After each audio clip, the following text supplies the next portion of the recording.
आज पूरा देश विभाजन की त्रासदी की स्मृति दिवस में एकत्र होकर के इतिहास के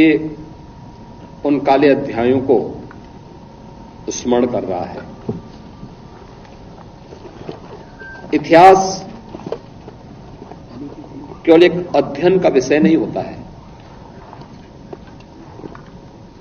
वो एक प्रेरणा होती है। गलतियों के परिमार्जन का और गौरवशाली क्षणों से प्रेरणा ग्रहण करने का एक संकल्प होता है।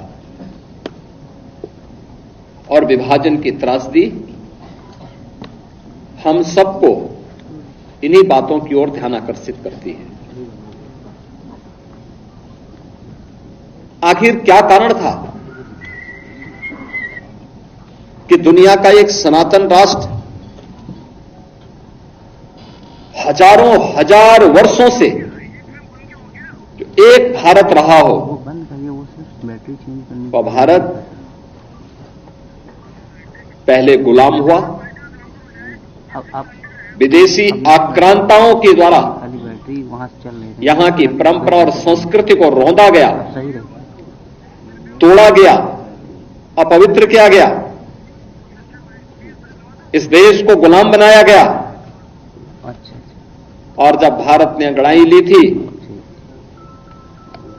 आजादी की लड़ाई को लेकर के देश के महान क्रांतिकारियों ने, स्वतंत्रता संग्राम सेनानियों ने जिस लड़ाई को लड़कर के देश को स्वतंत्र कराने की दिशा में विदेशी हुकूमत को उखाड़ फेंकने के संकल्प के साथ जो लड़ाई लड़ी गई थी, जब उसकी पूर्णता का समय आया तो विभाजन की त्रासदी का सामना इस सनातन राष्ट्र को करना पड़ा। जो कार्य इतिहास में किसी युग में नहीं हुआ, वह दुर्भाग्य से सत्ता लोलुप कांग्रेस की सत्ता के प्रति अभिलिप्सा ने, लोलुपता ने त्रासदी के रूप में, विभाजन की त्रासदी के रूप में हम सबके सामने प्रस्तुत कर दी और स्वतंत्र भारत को एक ऐसा नासूर दे दिया जो आज भी इस भारत में आतंकवाद के रूप में, उग्रवाद के रूप में, अलगाववाद के रूप में लगातार पूरे भारत को दंश दे रहा है। कौन नहीं जानता कि अगर तत्कालीन राजनीतिक नेतृत्व दृढ़ता का परिचय देता, दुनिया की कोई ताकत इस अप्राकृतिक विभाजन को